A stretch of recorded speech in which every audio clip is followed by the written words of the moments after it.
Today we're going to continue with optimization problems and do a couple of new examples.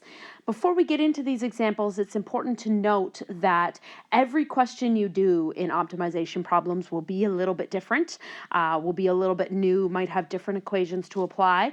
But the key here is that the steps and the approach to the questions that were given out in day one is similar in every question. Okay, so we're going to start with a nice pop can question. Determine the dimensions of a 355 milliliter pop can that uses the least amount of material. Okay, so a couple things to note right as we begin. First of all, it's important to note that 355 milliliters is the same as 355 centimeters cubed. So 1 milliliter equals 1 centimeter cubed. Again, we're finding dimensions, notice, and we are looking for the least amount of material. Okay, so that's what we're looking to minimize or maximize, minimize the amount of material in this case. Okay, so talking about a pop can, let's see what you remember from way back. Pop cans are cylindrical in shape. Hopefully you remember this. See if you remember those formulas. One formula that we're going to work with is our volume formula, which is pi r squared h. And then the other formula that we're going to work with is our amount of material, which is our surface area for our cylinder. We have 2 pi r squared, that's our top and our bottom material, plus 2 pi rh, that's our lateral surface, or what I like to call sort of the wrapper of a soup can. Okay, so surface area is the quantity that we are looking to minimize. So that's where we're going to want an equation, and we're going to want it in terms of one variable, right? We have r's and h's in there, but ultimately we're going to want it in terms of one variable. I'm going to start to call it A, actually, just for area. You're welcome to call it anything you want. Again, it doesn't matter. And ultimately, we're going to look at that in terms of radius. Much easier to work with radius here because you have multiple radiuses and only one h to replace. And hopefully you can see it already. Hopefully you can see that you've been given the volume of the pop can, and we can use this given information to reorganize and replace the h. Okay, so let's go back over here then, and let's do that. So we have 2 pi r squared plus 2 pi r. We're going to replace our h with 355 over pi r squared, and we're going to do some simplifying here and get it ready to minimize, in other words, ready to take the derivative, set it equal to 0, solve for critical numbers. So good idea here if you can now pause the video and see how far you can get on your own.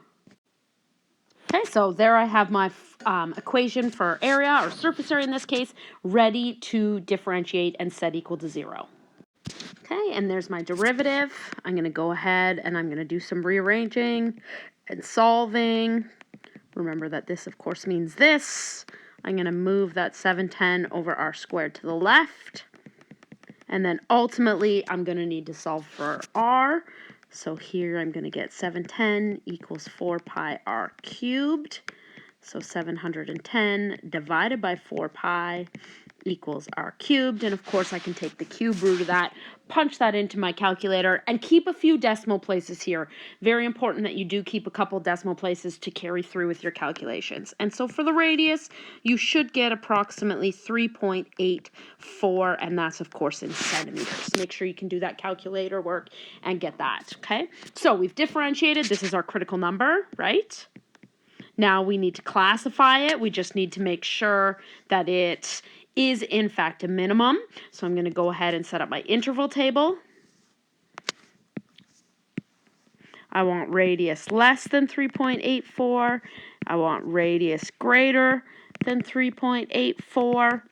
I'm going to check what A prime at R is, and that will tell me about A at R. Okay, so I'm just going to choose numbers really close, like maybe something like 3.5 and something like 4, and I'm going to go ahead and I'm going to put it into this step right here that I boxed right into the area expression.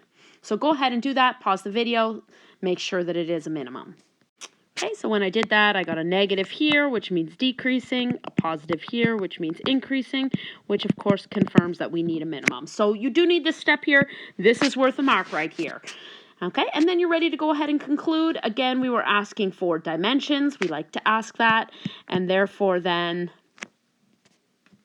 Okay, therefore the dimensions that use the least amount of material are when the radius is 3.84 centimeters, and then I'm going to go ahead and find the height. Of course, I know I'm going to go back to some of my given information over here, and I'm going to plug that radius in for height. Same thing, 2 decimal places, and you should get about 7.66 centimeters. Okay, let's try another one. Okay, example 2. A box with an open top is to be constructed from a square piece of cardboard that is 3 meters wide. By cutting a square from each side of the 4 corners and bending up the sides, determine the dimensions of the box with the largest volume. Okay, hopefully this scenario is a little bit familiar. You have seen this scenario before. You've definitely visited this in grade 10. I'm not sure if you remember. Usually in class, I would cut out the corners of a square piece of paper and fold up the sides to show you, to help you create the image of this. So I would encourage you to do that. If you have just a piece of paper, cut out the 4 corners and fold up the sides so you can visualize this open box. Again, we are looking to maximize. And let's go ahead and get a visual of what this box looks like. Okay, here we have our square piece of cardboard. Each side is 3 meters, all the same. And we're going to cut out squares from each corner. Those are both squares, they all have the same dimensions, and we're going to call that value x. So everywhere is a little x, right? And then we're going to fold along this line, right? And hopefully you can see that the height of the box is actually this x. And then this side right here is like the length. And this side right here is like the width. It doesn't matter which one is which. And hopefully, again, remembering this scenario, maybe you remember seeing it before, this becomes 3 minus 2x, this part right here. And this one is, of course, 3 minus 2x as well.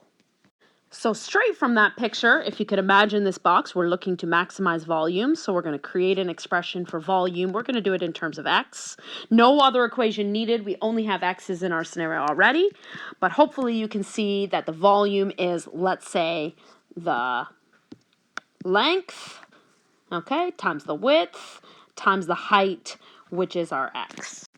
Okay, so we have a 3 minus 2x times a 3 minus 2x times an x. And because this is a very simple polynomial, I'm going to go ahead and expand it. I'm going to put my x at the front. I end up with 9 minus 12x plus 4x squared. I'm going to distribute the x in. I think I'll reorder it as well. So I have 4x cubed minus 12x squared plus 9x. And there's my volume equation ready to maximize. Go ahead, pause the video, take the derivative, set it equal to 0, solve for critical numbers. Try and do all that by yourself. I'm sure it is tempting to use the quadratic formula here, but it does factor. 2x, a 2x, and then simply a 3 and a 1 both have to be negative. Okay, so critical numbers. Note we do have 2 here. X equals a half, or 0.5, and x equals 3 over 2, or 1.5. Okay, so now go ahead and set up an interval table to classify your critical numbers.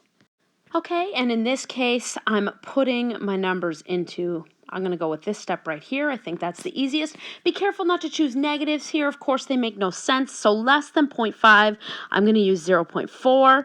Here, I can easily use 1. And here, this is 1.5. I'm going to use 1.6. Again, just making sure that you don't create dimensions that actually don't work in this particular box. So go ahead and put those in. Okay, you should end up with positive, negative, positive, increasing, decreasing, increasing, okay, which confirms for you that here is where your max occurs. This one is actually a min, so we don't want that one. We actually want the max. So in order to create the box with the largest volume, we want the dimensions where x is 0.5.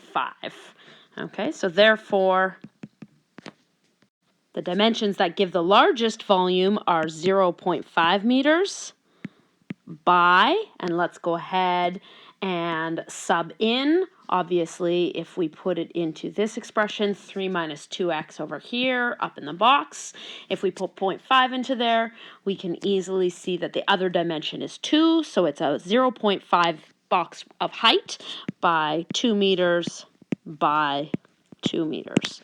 Okay, so these ones are going to take a little bit of practice. So good luck, and be sure to ask questions if you have trouble.